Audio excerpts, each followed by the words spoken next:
আদিবাসী বাঙালি। আজ ৩০শে জুন সাঁওতাল বিদ্রোহের ১৭১তম বার্ষিকী উদযাপন উপলক্ষে বাগদা ভূমি উদ্ধার সংগ্রাম কমিটির আয়োজনে বিক্ষোভ র্যালি ও গণসমাবেশ অনুষ্ঠিত হয়েছে।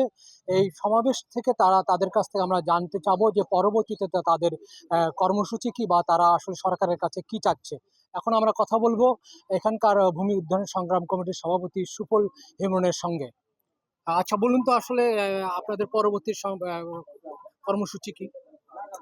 আমরা সরকারের কাছে আজও দাবি জানাচ্ছি, আমাদের বাপ দাদার পৈতৃক সম্পত্তি কাগজ মূলে আমাদেরকে ফিরিয়ে দেওয়া হোক। কারণ সরকার অনেক আগেই আমাদেরকে ফিরে দেওয়ার কথা। এক্কু খামার যখন বন্ধ হয়েছে তখনই আমাদের জমি ফিরে দেওয়ার কথা, কিন্তু এখন পর্যন্ত আমরা এত সংগ্রাম করছি, এত লড়াই করছি, কিন্তু তবুও আমাদেরকে আমাদের বাপ দাদার পৈতৃক সম্পত্তি এখনো ফেরত দেওয়া হয় নাই। এই দাবি আমরা সরকারের কাছে জোর দাবি জানাই যে অবিলম্বে আমাদের বাপদাদার পৈতৃক সম্পত্তি কাগজ মূলে আমাদেরকে ফিরিয়ে দেওয়া হোক। আজ ৩০শে জুন মহান সাঁওতাল বিদ্রোহী দিবস। আজকে আমরা এই ৩০শে জুন সাঁওতাল বিদ্রোহী দিবস থেকে আমরা বলতে চাই যে আমাদের চাওয়া এখানে সরকারের কাছে, এখানে ২০১৬ সালের ৬ই নভেম্বরে এখানে যে হত্যাযজ্ঞর যে ঘটনা ঘটেছে, এখানে ৩ জন সাঁওতাল ভাই মারা গেছে এবং অর্ধশতাধিক লোক গুলিবিদ্ধ অবস্থায়, তাদের শরীরে এখনও গুলির স্প্লেন্ডার আছে।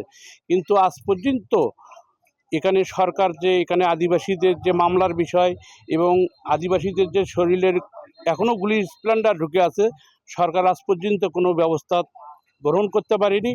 পাশাপাশি আমরা আজকের এই সাঁওতাল বিদ্রোহী দিবস থেকে আমরা বলতে চাই যে এখানে সিধু কানু চাঁদ ভৈরো যেভাবে আন্দোলন সংগ্রাম করে গেছে, সেই রকম এখানকার বাগদা ফার্মের আদিবাসী বাঙালি সবাইকে নিয়ে ঐক্যবদ্ধভাবে এই জমি আন্দোলন করতে গেলে যেভাবে লড়াই করতে হয়, ৩ জনের রক্ত যখন দিয়েছি, এখানে যদি আরও রক্ত দেওয়া লাগে, এখানে আমরা অবশ্যই এই জমি উদ্ধার করে ছাড়ব।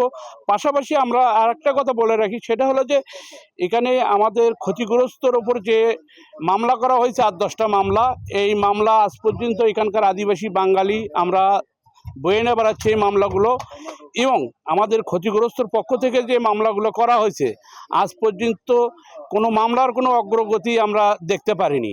পাশাপাশি আমি যে কথাটা না বললেই নাই, কারণ এখানে জমির একটু বিষয় আছে। সেই বিষয়টা হলো যে জমিটা রিকুইজিশন একটা চুক্তি করা ছিল, যে উদ্দেশ্যে ব্যবহার করবে তারা, সেই উদ্দেশ্যে তারা ব্যবহার না করে তারা এই জমিগুলো সাধারণ জনগণের মধ্যে লিজ দিয়ে একটা জটিলতা সৃষ্টি করছে, যেটা বলা ছিল না কাগজের ভেতরে।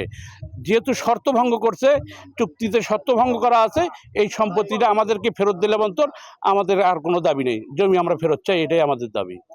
দর্শক, শুনছিলেন আসলে এখানকার ভূমি উদ্ধার সংগ্রাম কমিটির যারা নেতা আছে, যারা দীর্ঘদিন থেকে এই সাঁওতালদের পাশে থেকে তাদের বাপদাদার সম্পত্তি ফিরে পাওয়ার জন্য সংগ্রাম করছে, তাদের কাছ থেকে শুনলাম তাদের আসলে অভিমত।